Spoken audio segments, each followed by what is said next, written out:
నమస్తే. భారతీయ జనతా పార్టీ రాష్ట్ర కార్యాలయంలో ఉన్న నాతో పాటు భారతీయ జనతా పార్టీ సీనియర్ నాయకులు రాష్ట్ర సెక్రటరీ ప్రకాష్ రెడ్డి గారు మనతో పాటు ఉన్నారు. సో చాలా అంశాలు తెరపైకి వస్తూ ఉన్నాయి. బీజేపీలో బీఆర్ఎస్ పార్టీ విలీనం కాబోతుందన్న చర్చ బలంగా జరుగుతూ ఉంది. నిజంగా విలీనం కాబోతా ఉందా?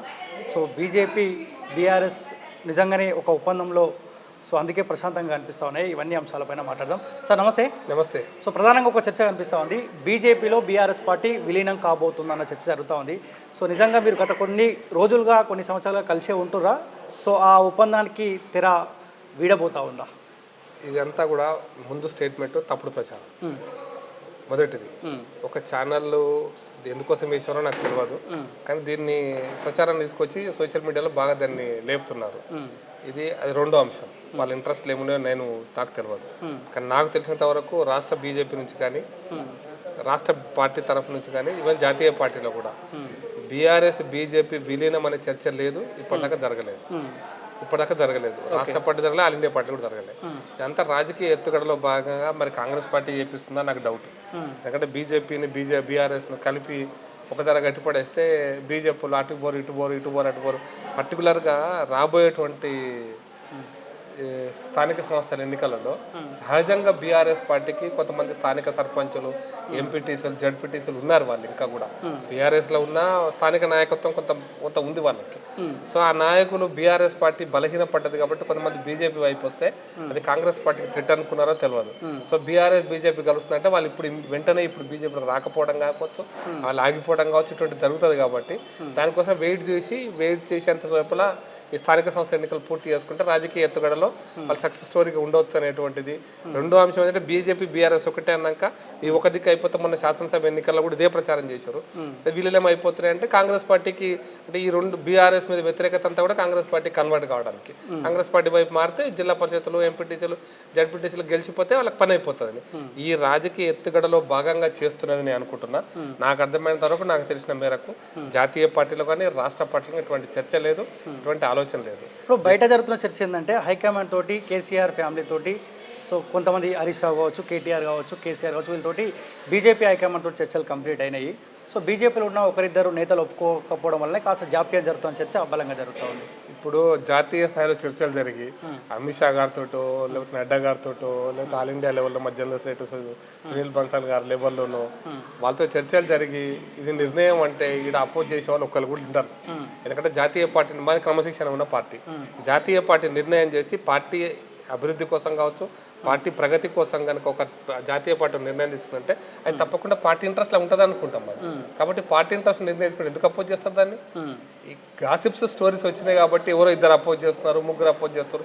అంటే తప్పుడు సమాచారం అంతా కూడా పూర్తిగా తప్పుడు సమాచారం, నిరాధారమైన సమాచారం.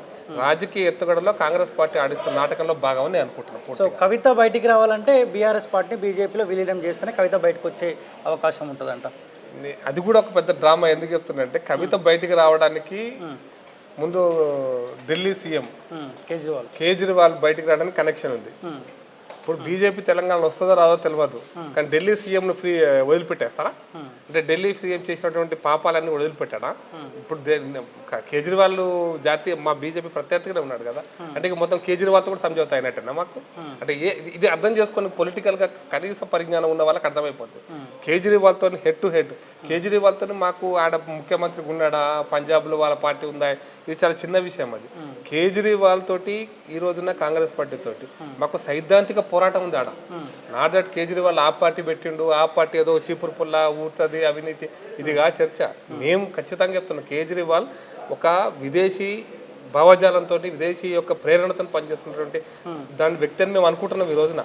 ఎందుకంటే ఈ దేశాన్ని ప్రాంతాలుగా, కులాలుగా, భాషలుగా విడగొట్టేటువంటి ఏ సిద్ధాంతం అయితే ఈరోజు భారతదేశంలో నడిపిస్తున్నారో, కమ్యూనిస్ట్ భావజాలంతో వెనుక నడిపిస్తున్నారో, వాళ్ళలో కేజ్రీవాల్ ఒక ముఖోట, ఒక బయటికి పెట్టుకున్న మొహంలాగా మేము ఫీల్ అవుతున్నాం. కాబట్టి కేజ్రీవాల్తో సమझौता ఎక్కడ ఉంటుంది? కేజ్రీవాల్ ఇష్యూ కనుక అదే కనెక్ట్ అయితే కవిత బయటకు వస్తుంది. కవిత బయటకు వస్తుంటే కేజ్రీవాల్ నీరు గారినట్టే కదా కేసులో. ఇది మొదటి అంశం. రెండో అంశం ఏంటంటే కవిత బయటికి రావడం కోసం బీజేపీకి ఏం సంబంధం? బయటకు వస్తేంది, బయటికి రాకుంటేంది. ఇక బీఆర్ఎస్ బీజేపీకి వస్తేంది, రాకుంటుంది. బీఆర్ఎస్ ఇది అధికారంలో లేదు. నెంబర్ 2 కనీస పరిజ్ఞానం ఉండాలి టెలికాస్ట్ చేసే వాళ్ళకు కూడా. ఒక రాష్ట్ర పార్టీ అయిపోయింది, రాష్ట్ర ఎన్నికలు అయిపోయినాయి. వాళ్ళకి 5 మంది ఎమ్మెల్యే 10 మంది ఎమ్మెల్యే వచ్చినా పోయినా పెద్ద ఫరక పడదు. ఒక్క ఎంపీ కూడా లేదు కదా, మాకు ఏమవసరం అండి ఢిల్లీలో. లోక్సభలో ఒక ఎంపీ లేదు, ఒక 10 ఎంపీలు ఉన్నారమ్మా, మాకు వస్తే మా బలం పెరుగుతుంది కాబట్టి. ఇప్పుడు చంద్రబాబు నాయుడు ఈ విధంగా ఎత్తున్నాడు, ఆ విధంగా మా బలం వస్తుంది కాబట్టి, కొంచెం ఎన్డీఏ ప్రభుత్వం కాబట్టి కొంచెం బలం పెంచుకుందామనే కొంచెం ఆ కనీస రాజకీయ ఎత్తుగడలన్నా ఉండాలి కనీసం. అది కూడా లేదు కదా, ఒక్క ఎంపీ కూడా లేదు. ఆ క్లారిటీతో మీ పార్టీ ఉందంట కదా. ఢిల్లీ ఎన్నికల తర్వాతనే కవిత బయటకు వచ్చే అవకాశం ఉంది, ఎన్నికల తర్వాతనే బీఆర్ఎస్ పార్టీని బీజేపీలో విలీనం చేసే అవకాశం ఉంటుందని చర్చ జరుగుతూ ఉంది. సో ఆ క్లారిటీలో మీ పార్టీ హైకమాండ్ ఉన్నట్టు కనిపిస్తుంది. ఇప్పుడు రాజకీయాలలో అమిత్ షా గారి గురించి నాకు తెలుసుకోవడం చెప్తున్నా. రేపు అనేది చాలా దూరం అమిత్ షా గారి భాషలో. రేపు ఏం జరుగుతుంది పాలిటిక్స్ అంటే చాలా దూరం. ఢిల్లీ ఎలక్షన్స్ లో కేజ్రీవాల్ మళ్ళీ గెలుస్తాడా గెలవడా, బీజేపీ బలంగా గెలుస్తుంది అనేటువంటి నమ్మకంతో ఉన్నప్పుడు అది జనవరిలో వచ్చే 2025 జనవరి జరుగుతాయి. అది 25 వరకు దేశ రాజకీయాలు చాలా మార్పులు జరుగుతాయి దేశాల్లో. దేశాలు జరగబోయేటువంటి ప్రతి మార్పుకు ఎటువైపు ఇప్పుడు బంగ్లాదేశ్ క్రైసిస్ ఎక్స్పెక్ట్ ఊహించినారా? లేకపోతే మీరు ఎవరైనా ఈరోజు రాజకీయ పండితులు ఏదో తెలంగాణలో పేద మనం చెప్పుకుంటాం ఏదో ఇటువంటి విషయాలు టెలికాస్ట్ చేస్తున్నారో చేసి ఉంటారు. కొత్తగా ఏదో కనిపెట్టిన మేము ఎందుకు ఏమిటి ఎలా అని మేము కనిపెట్టినామని బ్రహ్మ సినిమాలాగా చూపించినారు. ఎవరైనా ఎక్స్పెక్ట్ చేసినారా మేము వక్ఫ్ ల్యాండ్ విషయంలో క్యాబినెట్ డెసిషన్ తీసుకుంటారు ఎవరైనా ఎక్స్పెక్ట్ చేసినారా? చర్చకు వచ్చింది కదా వక్ఫ్ ల్యాండ్ గురించి. అందుకోసమని అది రాజకీయాల్లో రేపు చాలా దూరం. రేపు రాజకీయాలు జనవరిలో ఏం జరుగుతుందో ఇప్పుడు ఊహించుకొని జనవరి స్కెచ్ కోసం ఇప్పటి నుంచి బీజేపీ ఏం పనిచేయదు. బీజేపీ ఇప్పుడు ఈ 6 నెలల కాలఖండం పూర్తిగా సంస్థాగత నిర్మాణంలోనే బీజేపీ నిమగ్నం అయింది. మహారాష్ట్ర, హర్యానా, జార్ఖండ్ ఎలక్షన్ కూడా బీజేపీకి చాలా ఇంపార్టెంట్. అన్నిటికంటే ఎక్కువ వచ్చే నెల జరగబోతున్న జమ్మూ కాశ్మీర్ ఎలక్షన్స్ కూడా ఇంపార్టెంట్. కాబట్టి ఇవన్నీ చాలా దేశ రాజకీయాల్లో చాలా విషయాలు ఉన్నాయి. తెలంగాణ ఇప్పుడు 4 నెలలతో జరగబోయే శాసనసభ ఎన్నికలు, ఆ ఎన్నికలు ఏం జరగబోతుంది, కవిత బయటికి జనవరిలో వస్తుందా, కేజ్రీవాల్ ముఖ్యమంత్రి మళ్ళీ అవుతాడా కాడా, కాకపోతే బీజేపీ వస్తే ఏం చేస్తారు, ఇవన్నీ చాలా జనవరి 2025 చాలా దూరం ఉంది. కానీ రాష్ట్ర రాజకీయాల గురించి మాట్లాడుకుంటే మొన్న జరిగిన అసెంబ్లీ ఎలక్షన్లో ముందే ఊహించుకున్నాం. సో కాంగ్రెస్ పార్టీ ఏ బలమైన ప్రచారం అయితే చేసిందో బీజేపీ బీఆర్ఎస్ పార్టీ రెండు ఒకటే అని. సో ఆ ప్రచారంలో మీ పార్టీ బలి కాబోతుందని చెప్పి ముందుగానే అందరూ అర్థమైపోయింది. సో ఇప్పుడు అదే ప్రయత్నం జరుగుతూ ఉంది కదా, ఎందుకు మీ బీజేపీ తిప్పి కొట్టలేకపోతుంది సరైన రీతిలో? మేము తిప్పి కొట్టాం. మీడియా హౌసెస్ మాకేమి సపోర్ట్గా లేవు ఇప్పుడు తెలంగాణలో. త్వరగా పక్క మీలాంటి వాళ్ళు తప్పిస్తే మా వాదనను బయటకి చెప్పినా టెలికాస్ట్ చేసేవాళ్ళు లేరు. ఇదొక అంశం. మా మీద ఏం చేస్తారంటే వీళ్ళు ఒక రకమైనటువంటి తప్పుడు ఆరోపణలు చేస్తారు. అది కొంతకాలం నడుస్తుంది. ఇప్పుడు పులి వచ్చే కథలాగా ఉంటుంది. పులొచ్చే అని 3 సార్లు అరవగలిగేది కానీ 4వ సారి అరవలేకపోయింది కదా, మర్చిపోయింది కదా. అది చిన్నప్పుడు పర్వత వచ్చిన సోరి కథలాగా ఉంటుంది. అందుకోసం ఒక్కసారి 2 సార్లు 3 సార్లు వాళ్ళు మా మీద తప్పుడు ప్రచారాన్ని ప్రజల మధ్యలో తీసుకొచ్చిన రాజ్యాంగం మారుస్తారని, రిజర్వేషన్లు ఎత్తేస్తారని, బీఆర్ఎస్ బీజేపీ ఒక్కటే అని రాజ్యాంగాన్ని చూపించి ఎంతకాలం చూపిస్తావు? అది ఒకసారి చూపిస్తావు, 2 సార్లు చూపిస్తావు, 3 సార్లు చూపిస్తావు. ప్రతిసారి చూపించి రాజకీయం చేయలేం కదా, ప్రజలు నమ్మరు కదా. ఇంకా అందుకోసం ఆ రోజులు వస్తాయి, దగ్గరకు వస్తున్నాయి కాంగ్రెస్ పార్టీకి. ఈ తప్పుడు ప్రచారం చేసే రోజులు దగ్గరకు వస్తున్నాయి. ఇప్పుడు వాళ్ళతో కాంగ్రెస్ పార్టీతో అయితే తప్పుడు ప్రచారం కాబట్టి మీడియా హౌస్ ఉపయోగించుకుంటున్నారు. మీడియా హౌస్ ద్వారా చేయించాల ప్రయత్నం చేస్తున్నారు. అయినా మేము దాన్ని తిప్పు కొడతాం. ప్రజలకు అర్థమైన రోజున వాళ్ళని తిప్పు కొడతారు ప్రజలు. బట్ మీరన్న పాయింట్ చాలా కరెక్ట్. ఇది పూర్తిగా కాంగ్రెస్ పార్టీ ఆడిస్తున్న నాటకం. ఇది వచ్చే స్థానిక సంస్థల ఎన్నికల్లో లాభం కోసం బీఆర్ఎస్ బీజేపీ ఒక్కటనే నినాదాన్ని తీసుకొచ్చి ఆ తర్వాత చేయబోయేటువంటి అంటే ఎన్నికల్లో ఫలితాలు పొందాలనేటువంటి ఒక ఎత్తుగడలో భాగంగా కాంగ్రెస్ పార్టీ చేస్తున్న నాటకంగా మేము ఫీల్ అవుతాం. సో అంతేగాని ఎట్టి పరిస్థితుల్లో బీఆర్ఎస్ పార్టీ బీజేపీ కలిసే ప్రసక్తే ఉండదు. బీఆర్ఎస్ వాళ్ళంతా బీజేపీలోకి వస్తుండే కింది స్థాయి కార్యకర్తలు అందరూ కూడా జడ్పీటీసీలు, ఎంపీటీసీలు, ఆ స్థాయి నాయకులు ఉన్నటువంటి వాళ్ళ గ్రామాలలో, మండలాల్లో, జిల్లాలలో మా దగ్గరికి వస్తుంటే ఇంకా మనకి వాళ్ళతో మాకు వెళ్తారు ఏం పని. ఎమ్మెల్యేలు కేసీఆర్ సంబంధించిన ఎమ్మెల్యేలు అటు పోతున్నారు కాంగ్రెస్ పార్టీ. దాదాపు ఇప్పటివరకు 8 మంది పోయారు అనుకుంటా. 8 మంది, ఇప్పుడు 20 మంది పోయినా ఏమవుతుంది? ఇప్పుడు కాంగ్రెస్ పార్టీకి అందరూ టీఆర్ఎస్ పోయినారు. బీఆర్ఎస్ గెలిచిందా మళ్ళీ? ఇప్పుడు మీ target Congress party, KCR target Congress party. So అనుకున్నప్పుడు బీజేపీ బీఆర్ఎస్ కలిసి అంతిమంగా ఒకటే లక్ష్యం. మేము ఒకటే మాట్లాడుతున్నాం. బీఆర్ఎస్ కూడా ఈ రోజు వరకు కూడా మౌలికంగా సైద్ధాంతికంగా మాకు విభేదాలు ఉన్నాయి. ఈ రోజున భారతదేశం ఒక జాతీయాన్ని వంటవా ఇప్పటిదాకా అన్నాడు. మొన్నటిదాకా 10 సంవత్సరాల పాటు హైదరాబాద్ నగరంలో ఎవరితో కలిసి అంటగాగినావు? ఏ భావజాలంతో అంటగాగినావు? ఎంఐఎం పార్టీతో అంటగాగినావు, ఉంటే నక్సలైట్తో అంటగాగినావు, కమ్యూనిస్ట్ భావజాలంతో అంటగాగినావు కేసీఆర్.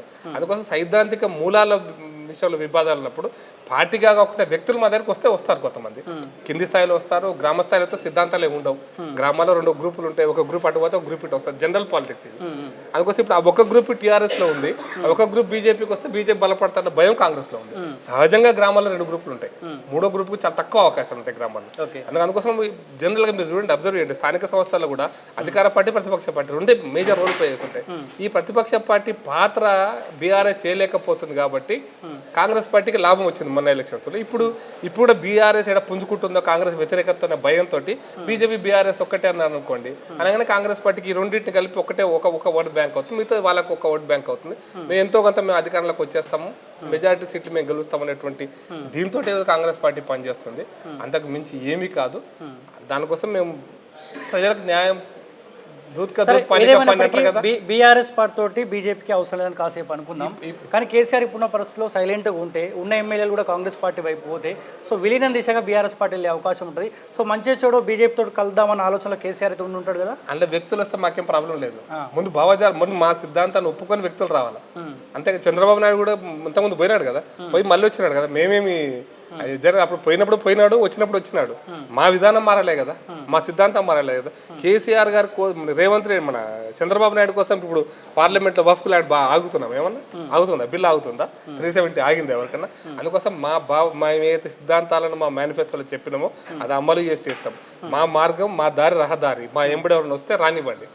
దాంట్లో ఉన్న కేసీఆర్ మా ఎంబడి వస్తాడు అనుకోండి, రానివ్వండి. అన్న పార్టీ విలీనమా ఇంకోటనే ఇష్యూ అది కాదు. మేము చెప్పేదంటే ఈ ప్రచారం తప్పు అంటున్నా. ఇప్పుడు వస్తాడా, ఎప్పుడు వస్తాడు, ఏమవుతాడు అది సంగతి తర్వాత. ఇప్పుడు జరుగుతున్నటువంటి ప్రచారం తప్పుడు ప్రచారం. ఇప్పటికైతే ఆ చర్చ లేదు. వస్తాడా రాడా, వస్తే ఎవరు వస్తారా, మనుషులు ఆందోళన కొద్దిమంది వ్యక్తులు వస్తారా, గ్రామ స్థాయిలో వ్యక్తులు వస్తారా, గత ఎంపీటీసీలు వస్తారా, గత సర్పంచులు వస్తారా, ఇదంతా ఇంకా స్థానికంగా గత ఎంపీటీసీలు ఇప్పుడు ఎంపీటీసీలు కాదు, సర్పంచులు ఇప్పుడు సర్పంచులు కాదంతా మాజీలు అయినరు, కౌన్సిలర్లు కొద్ది రోజులు వాళ్ళు మాజీలు అవుతారు. ఆ స్థాయి నాయకత్వం మా దగ్గరకు వచ్చినప్పుడు మా పార్టీ బలపడతాయి కదా. ఆ లక్ష్యంతో నెక్స్ట్ 6 నెలలు మా పార్టీ పనిచేయబోతుంది. ఆ పని చేసినప్పుడు బీఆర్ఎస్ మొత్తం కింద ఖాళీ అయింది అనుకోండి, పైన 105 ఎమ్మెల్యేలు వాళ్ళకుంటే ఏమైంది బీఆర్ఎస్ చూసారు కదా మీరు పోయిన ఎన్నికలలో. 160 35కి వచ్చినట్టు రేపు కాంగ్రెస్ పార్టీ కూడా గదే అవుతుంది. మీకు ఇది కూడా ఎస్టీల్ ఎగ్జాంపుల్ చెప్తా. నాకు బాగా గుర్తున్నట్టుండే చిన్నగా ఉన్నప్పుడు 2003లో 83లో మొత్తం ప్రతిపక్షం 20 మంది. అప్పుడు ఉమ్మడి ఆంధ్రప్రదేశ్ రాష్ట్రంలో మొత్తం ప్రతిపక్షమే. 3 BJP, 3 Janata party, 5 Lok Dal party, 3 CPI, 3 CPM, ఇంతే మొత్తం కలిపి 3, 9, 12, 17 మొత్తం ప్రతిపక్షం 19 ఇంక్లూడింగ్ ఎంఐఎం 20 మంది. 294 20 మంది, 10% కూడా లేరు. ఏమైంది ఆ రోజు? ఎన్టీ రామారావు హవాలా కొట్టుకపోయింది కదా కాంగ్రెస్ పార్టీ. అందుకోసమనే ప్రజలు ఏదో నాయకులు ఎమ్మెల్యేలు మారినంత మాత్రాన ప్రజలు మాత్రం అనుకోవడం అవసరం లేదు. ఆ ఎమ్మెల్యేల మీద వ్యతిరేకత కూడా మాకు కూడా అంటొచ్చు కాక, ఆ ఎమ్మెల్యే మీద వ్యతిరేకత ఆ ప్రమాదం కూడా మాకుంది. ఇప్పుడు మాజీ సర్పంచులు అందరూ మంచోళ్ళు కాదు, మాజీ సర్పంచులు కొంత వ్యతిరేకత ఉంటుంది గ్రామంలో, వాళ్ళు మా దగ్గరకు వచ్చినాక ఆ వ్యతిరేకత మాకు కూడా అంటుకుంటుంది. కాబట్టి మేము విచక్షణతోనే మేము జాయిన్ చేసుకుంటాము. పార్టీగా టీఆర్ఎస్ పార్టీ ఏమైతుందో మాకు సంబంధం లేదు. ఓకే, పార్టీగా టీఆర్ఎస్ పార్టీ ఏమైతే మాకు సంబంధం లేదు. వాళ్ళ ఎమ్మెల్యేలు ఉంటారా, వాళ్ళు కాంగ్రెస్ పార్టీలో మెర్జ్ అవుతారా, మెర్జ్ అయితే ఏం జరగబోతున్నా మెర్జింగ్ లో, ఇవన్నీ మాకు అవసరం లేని పని. మేము మా పార్టీగా మా సిద్ధాంతంగా మా భావజాలంతో ముందుకు పోతున్నాం. సంస్థగత నిర్మాణం చేసుకుంటాం. 2500 పోలింగ్ బూత్లలో మేము ఫస్ట్ అండ్ సెకండ్ ప్లేస్ లో ఉన్నాం ఈ ఎలక్షన్స్ లో, మన పార్లమెంట్ ఎలక్షన్స్ లో. వాటిని కన్సల్టేట్ చేసుకుంటాము. 9000 పోలింగ్ బూత్లో థర్డ్ ప్లేస్ ఉన్నాం, సెకండ్ ప్లేస్కి వచ్చే ప్రయత్నం చేస్తాము. ఈ లెక్కలైతే ఉన్నాయి కదా మన పార్లమెంట్ ఎలక్షన్, వీటిని కన్సల్టేట్ చేసుకుంటే మేమే గెలుస్తాం కదా. ఇంకా బీఆర్ఎస్ ఎందుకు, టీఆర్ఎస్ ఆ నాయకులు మాకెందుకు, ఒక్క నాయకులు 2 నాయకులు. కాబట్టి మేము చాలా సంస్థాగత నిర్మాణంలో చాలా పర్ఫెక్ట్గా ముందుకు పోవాలని ప్లాన్ చేసుకుంటున్నాం. కాబట్టి వెళ్తాం, మాకు పని లేదు. ఓకే, సో చాలా సమస్యలతోటి తెలంగాణ సమాజం ఇబ్బంది పడుతుంది. ముఖ్యంగా నిరుద్యోగులు కావచ్చు, జీవో 46 బాధితులు కావచ్చు, ఇట్లా చాలా సమస్యలు కనిపిస్తూ ఉన్నాయి. ఎందుకు ఈ మధ్యకాలంలో బీజేపీ కాస్త ప్రశాంతంగా సైలెంట్గా ఉన్నట్టు కనిపిస్తూ ఉంది? సైలెంట్గా ఏమీ లేదు. జనరల్గా స్థానిక అంటే పార్లమెంట్ ఎలక్షన్ తర్వాత, అసెంబ్లీ ఎలక్షన్ తర్వాత ఉండేటువంటి కొంచెం ఆ రకమైన స్తబ్దత, కాంగ్రెస్ పార్టీ చేస్తున్న వైఫల్యాలు, ఇప్పటికిప్పుడు అధికారులు రావు, ఇప్పటికిప్పుడు ఎన్నికలు వచ్చి ప్రభుత్వాలే మారవు. కాబట్టి పోరాటం అనేటువంటిది కొంచెం కార్యకర్తలకు మొన్నటిదాకా శాసనసభ ఎన్నికలు, పార్లమెంట్ ఎన్నికలు కష్టపడ్డవాళ్ళు, వాళ్ళలాగా లక్షల కోట్ల రూపాయల భూ కుంభకోణాలు చేసినటువంటి కార్యకర్తలు కాదు. జీవనం, కొంత వాళ్ళ బతుకుదెరువు, ఇవన్నీ సమస్యలు ఉన్నాయి కార్యకర్తలకు. కొంత బ్రీతింగ్ పీరియడ్, ఏ ఎలక్షన్స్ అయినా ఎలక్షన్స్ తర్వాత బ్రీతింగ్ పీరియడ్ ఉంటుంది, ఏ పొలిటికల్ పార్టీకైనా ఉంటుంది. అట్లాగే బ్రీతింగ్ పీరియడ్ ఇది. ఈ సమయంలోనే మేము సంస్థాగత నిర్మాణానికి ప్లాన్ చేసుకుంటాం. అంటే రాజకీయ కార్యక్రమాల కంటే ఎక్కువ మా పార్టీ సైద్ధాంతిక, మా పార్టీ సంస్థాగత కార్యక్రమాలలోనే మేము టైం స్పెండ్ చేయాలనుకుంటున్నాం. అది జరుగుతుంది కూడా. అది ఈ సంస్థాగత నిర్మాణం జరిగిన తర్వాత మేము నిన్న కూడా జరిగిన చర్చ కూడా అదే మా ఆఫీస్ బరస్ మీటింగ్లో. కాబట్టి అది జరిగిన తర్వాత ఖచ్చితంగా మా పార్టీ బలపడుతుంది కదా, మాకు వెయిట్ చేస్తున్నాం. మా పార్టీ కార్యకర్త ఒక 2 నెలలు బ్రీతింగ్ పీరియడ్ మళ్ళీ స్టార్ట్ అయింది. మేము ఆగస్టులో తిరంగా యాత్ర కార్యక్రమం చేసుకుంటున్నాం. సెప్టెంబర్ 17th తెలంగాణ ఉద్యమ కార్యక్రమాన్ని మొదలు పెడతాం. మళ్ళీ చాలా ఉన్నాయి కార్యక్రమాలు.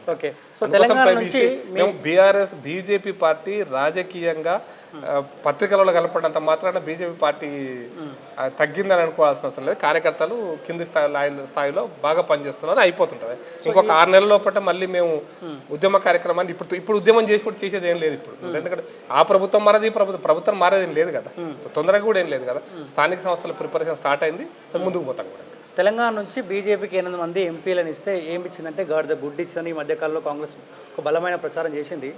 ఎందుకు దాన్ని తిప్పికొట్టలేకపోతా ఉన్నారు, మాట్లాడుతూ ఉన్నారా? అట్లీస్ట్ మేము ఇది ఇచ్చినామని చెప్పి మొన్న బడ్జెట్ విషయంలో కూడా తెలంగాణకు 0 తెలంగాణ ప్రస్తావన రాలి, ఇవన్నీ చర్చ బలంగా జరిగింది కదా. ఇక్కడ ఇబ్బంది అనిపిస్తారా 8 మంది తెలంగాణ నుంచి మనకి ఇచ్చారని చెప్పి? తెలంగాణ ప్రజలు నీ దయాదాక్షిణ్యంతో గెలవలే. అందుకోసం రేవంత్ రెడ్డి లాంటి ముఖ్యమంత్రి మాట్లాడే మాటలు స్థాయి దిగజారి మాట్లాడే అంటున్నా. కిషన్ రెడ్డి గారు రాజీనామా చేయాలి, తెలంగాణకి ఏం తెలియదు అన్నాడు. నువ్వు ఓట్లేస్తే గెలవలే, నీ పార్టీ మీద గెలవాలి రాజీనామా చేయడానికి. ప్రజలు ఓటేసారు. 5 ఏళ్ల పాటు తెలంగాణకి ఏం తెచ్చినామో చూసి ఆ 4 ఎంపీలను మళ్ళీ గెలిపించారు. గుర్తుపెట్టుకోండి, రేవంత్ రెడ్డి కాన్స్టిట్యూన్సీలో కాంగ్రెస్ గెలవలే, కానీ బీజేపీ సీట్లో బీజేపీ గెలిచింది. ఆదిలాబాద్లో క్యాండిడేట్ మారిన బీజేపీ గెలిచింది. 4 బీజేపీ ఎంపీల కాన్స్టిట్యూన్సీలో ఒక్కటి కూడా ఓడిపోలే మేము. నువ్వు ఓడిపోయినావు. గుర్తుపెట్టుకోండి, రేవంత్ రెడ్డి గారు మీ కాన్స్టిట్యూన్సీలో మీరు ప్రాతినిధ్యం వహిస్తున్నటువంటి మల్కాజ్గిరి పార్లమెంట్లో మీ పార్టీ అభ్యర్థి ఓడిపోయిండు, అది గుర్తుపెట్టుకోవాలి. మీరు ప్రాతినిధ్యం వహిస్తున్న శాసనసభ ప్రాతినిధ్యం వహిస్తున్న పాలమూరులో మీ క్యాండిడేట్ ఓడిపోయిండు, మేము గెలిచినాం. అందుకోసం అర్థం చేసుకోవాల్సిందంటే ప్రజలు మాకు ఎందుకు ఓటేసినారు, ప్రజలకు మేమేం చేయాలో మాకు తెలుసు. నువ్వు గాడిద గుడ్డు అంటే అది గాడిద గుడ్డు కాదు, నువ్వు గుర్రం గుడ్డు అంటే అది గుర్రం గుడ్డు కాదు. ప్రజలకు ఏమి ఇచ్చినామో ప్రజలు అనుభవించినప్పుడు ప్రజలకు అర్థమవుతుంది. నువ్వేమి ఇచ్చినామో ప్రజలకు కూడా అర్థమవుతుంది. కాబట్టి నువ్వు గాడిద గుడ్డు అన్నా గుర్రం గుడ్డు అన్నా ఈ భాషతోటి అయ్యేదేం లేదు. ప్రజలకు ఎవరి ద్వారా మేలు జరుగుతుంది అనేటువంటిది ప్రజలకు తెలుసు. ఆ కోణంలో ఓటేశారు. ఇంకొక రెండో విషయం ఏంటంటే మేము ఏమి ఇచ్చామనేటువంటిది నువ్వు తెలుసు. బయట నువ్వేమి ఇచ్చినావు, మా నల్గొండ జిల్లాకు నువ్వేమి ఇచ్చినావు, మా పాలమూరు జిల్లాకు నువ్వేమి ఇచ్చినావు చెప్పు. ఇప్పుడు నువ్వు పాలమూరు జిల్లాకి ఇది ఇచ్చినా అని చెప్పు. నువ్వు తెలంగాణ గురించి మాట్లాడదు, మా ఎస్ఎల్బీసీ గురించి మాట్లాడినావా, మా డిండి ఎత్తిపోత గురించి మాట్లాడినావా, మా కల్వకుడి పాలమూరు రంగారెడ్డి గురించి మాట్లాడినావా? మీ బడ్జెట్ సెషన్లో మాట్లాడలే కదా. పార్లమెంట్లో మాట్లాడలేదు కాబట్టి మా తెలంగాణకి లేదు గాడి గుడ్డు అంటే, మా పాలమూరుకు నువ్వు గాడి గుడ్డు ఇచ్చినావు, మా నల్లగొండకు నువ్వు గాడి గుడ్డు ఇచ్చినావు. కాబట్టి నీ గాడి గుడ్డు మేము కూడా చెప్పగలుగుతాం, కానీ సంస్కారం ఉంది. నువ్వు సంస్కారం లేకుండా మాట్లాడుతున్నావు. నేను అంటున్నాను, డైరెక్ట్గానే అంటున్నాను, సంస్కారం లేకుండా మాట్లాడుతున్నాను. ఓకే, సో విలీనం ఉండదు. ఒకవేళ బీఆర్ఎస్ పార్టీ నుంచి ఇటు వస్తే ఆహ్వానిస్తారు, అంతేనా? అంతే. ఫైనల్ గా పార్టీ విలీనం ఎందుకు? మా పార్టీ కదా, అందరూ వస్తే అయిపోయినట్టే, విలీనంతో అయిపోయినట్టే కదా. అందుకోసం ఆ ఇష్యూ లేనేలేదు. మేము ఈ స్థానిక ఎమ్మెల్యేలు ఎంపీల కంటే ఎక్కువ కింది స్థాయిలో కార్యకర్తలు ఉన్నారు కదా, వాళ్ళకి ఏ పార్టీ ఏ సిద్ధాంతం లేదు. వీళ్ళకన్నా ఇంకొక అవకాశవాద రాజకీయాలు ఉన్నాయి, వాళ్ళకి ఏం లేవు కదా. కింది స్థాయిలో కార్యకర్తలు పోరాటం చేస్తుంటారు, ప్రజల కోసం పనిచేస్తుంటారు. సర్పంచ్ స్థాయి నాయకులు, ఎంపీటీసీ స్థాయి నాయకులు, జడ్పీటీసీ నాయకులు, వాళ్ళంతా పనిచేస్తుంటారు. జడ్పీసీ స్థాయి నాయకులు వాళ్ళు మంచి చాలా ఆహ్వానిస్తున్నాం, వాళ్ళు తీసుకునే ప్రయత్నం కూడా చేస్తున్నాం. ఓకే, అధ్యక్ష మార్పు ఏమైనా ఉంటుందా ఈ మధ్యకాలంలో?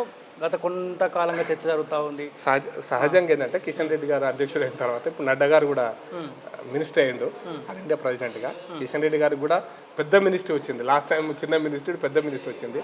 ఆయన కింద సుమారుగా 3.5 లక్షల మంది పబ్లిక్ సెక్టార్స్, ఆయన కింద 13 పబ్లిక్ సెక్టార్ ఇండస్ట్రీస్ ఉన్నాయి. 3.5 లక్షల మంది ఉద్యోగులు ఉన్నారు వివిధ కంపెనీస్లో. చాలా పెద్ద మినిస్ట్రీ అది. ఇంకోటి దేశానికి చాలా వెన్నెముక లాంటి మినిస్ట్రీ. బయటికి కనపడదు. కోల్ అంటే కామన్ పబ్లిక్ ఇష్యూ కాదు. బట్ కోల్ ద్వారా వచ్చేటువంటి 80% కోల్ ద్వారానే కరెంట్ వస్తుంది. ఈ కరెంట్ అనేది దేశానికి అవసరం ఈ రోజున. అది ఇండైరెక్ట్గా చాలా పెద్ద డిపార్ట్మెంట్. ఆయన చాలా బిజీ అయిపోయింది. ఒక పాయింట్. రెండో ఏంటంటే జమ్మూ కాశ్మీర్ ఎలక్షన్స్ కూడా ఇన్ఛార్జ్. అది క్రూషియల్, బీజేపీ కోసం చాలా సెన్సిటివ్ క్రూషియల్ ఇష్యూ కూడా. కాబట్టి ఈ రెండు దృష్టిలో పెట్టుకుంటే ప్రెసిడెంట్ ఆయన అంటే పూర్తి స్థాయిలో కాన్సన్ట్రేట్ చేయలేడు అనేది ఒక సమస్య ఉంది. ఎవరు ప్రెసిడెంట్ కావడం ఆల్ ఇండియా పార్టీ డిసిషన్ తీసుకుంటుంది. ఆల్ ఇండియా పార్టీ బాగా ఆలోచించి అందరితో మాట్లాడి ఎవరి ఆమోదయోగ్యమైన వ్యక్తి, ఈ రాష్ట్ర పార్టీ నడపగలిగే వ్యక్తి, ఎన్నికలు లేని సమయంలో కూడా క్రూషియల్గా పార్టీ నడపడం చాలా కష్టం. ఎన్నికలు లేని సమయంలో అంత ఆశామాషి కాదు. 4 ఏళ్ళు పార్టీ నడపాల. వనరులు ఉంటాయి, కార్యకర్తల నిర్మాణం, కార్యకర్తల సిద్ధాంతం, ఇవన్నీ అంటే ఆశామాషిగా ఉండదు పార్టీ ప్రెసిడెంట్గా నడపడం అనేటువంటిది. దానికోసం మంచి అనుభవజ్ఞుడు, మంచి ఎఫిషియెంట్గా ఉండేవాళ్ళు, ప్రజల పూట కొంచెం పలుకుబడి ఉన్న నాయకుల కోసం పార్టీ కూడా అన్వేషణ చేస్తుంది. దాంట్లో 4-5 పేర్లు ఉన్నట్టున్నాయి, చర్చ జరుగుతుంది. చాలా మంది అడుగుతున్నట్టు కదా, నేనుంటాను అడగడానికి నేను కూడా అడుగుతాను, పెద్ద అది ఇష్యూ కాదు అది. అడగడం కాదు, ఆల్ ఇండియా పార్టీ డెసిషన్ ఉంటాయి. బీజేపీలో అడిగితే వస్తుంది, ఒత్తిడి వేసి వస్తుంది, పైరవి వేసుకుంటూ వస్తుంది, మస్కా కొడుతూ వస్తుంది, కాకా పడుతూ వస్తుంది. బీజేపీలో లేనే లేవు. పార్టీ ఆల్ ఇండియా పార్టీ, అది కూడా ఒక్కరి డిసిషన్ తీసుకుని సోనియా గాంధీ లాగా పెట్టప్పు అంటే రాదు.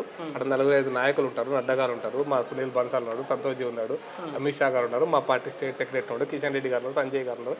అందరితో మాట్లాడి డిసిషన్ తీసుకుంటారు. ఏకతాటి పైన ఉన్నారు అందరూ, అందరూ మా పార్టీ నిర్ణయాలు ఒకటే ఉంటుంది.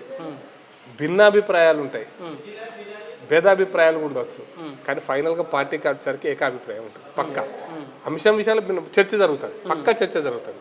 చర్చ వాళ్ళు ఎవరి అభిప్రాయాలు వాళ్ళు చెప్తారు, చెప్పే కాడ చెప్తారు, ఎట్లా చెప్పాలో అట్లా చెప్తారు. పైరవీలు నడవై, పక్క నడవై, మస్కా కొట్టుంటే నడవదు. వాళ్ళు ఆలోచిస్తారు, ఒక నిర్ణయం తీసుకుంటారు, అందరితో మాట్లాడతారు. ఆమోదయోగమైన వ్యక్తి జనరల్గా ఎవరితో మాట్లాడాలో వాళ్ళతో మాట్లాడతారు, ఎప్పుడు మాట్లాడాలో అప్పుడు మాట్లాడతారు. ఎట్లా పడితే అట్లా మాట్లాడినరా, చర్చించిరా, నేను పోయగలిగితే ఫోటో వచ్చింది, ఈ కాదు పార్టీ నడవై ఆ ఇష్యూస్. గతంలో కూడా నాకు 40 ఏళ్ళ అనుభవం చెప్తాను, గతంలో కూడా ఎప్పట్లో జరగలేదు, ఇప్పుడు కూడా జరగదు. కిషన్ రెడ్డి గారు వద్దన్న ప్రెసిడెంట్ వచ్చినాడు. ఒక ఆయన అప్పుడు చెప్పినాడు జోక్గా, కిషన్ రెడ్డి గారిని ప్రెసిడెంట్ చేస్తారా చేయరా అంటే, అన్న జాతీయ నాయకుడు నక్సలైట్లు మొదటిసారి విజయవాడ దగ్గర ఉన్న బిల్లంలో, గుత్తికొండ బిల్లంలో దాచుకున్నారు, మీటింగ్ పెట్టినారని. కిషన్ రెడ్డి గారు దాచుకుంటే కూడా పట్టుకొచ్చి ప్రెసిడెంట్ చేస్తారు అన్నాడు. ఎగ్జాంపుల్ చెప్తున్నా. అంటే అంత ఎఫిషియెంట్ పర్సన్ అవసరము, కిషన్ రెడ్డి గారి సేవలు పార్టీకి అవసరమని అప్పుడు ప్రెసిడెంట్ అయినప్పుడు. అందుకోసం అటువంటి ఎఫిషియెంట్ పర్సన్ కోసం పార్టీ ఎత్తుకుతుంది, పట్టుకొస్తుంది, బిల్లులో దాచుకున్న పట్టుకొచ్చి చేస్తారు. Okay, so anyway thank you so much అన్న, థ్యాంక్ యూ. సో ఇది భారతీయ జనతా పార్టీ సీనియర్ నాయకులు ప్రకాష్ రెడ్డి గారితో స్పెషల్ ఇంటర్వ్యూ. చూడండి college TV. Thank you so much.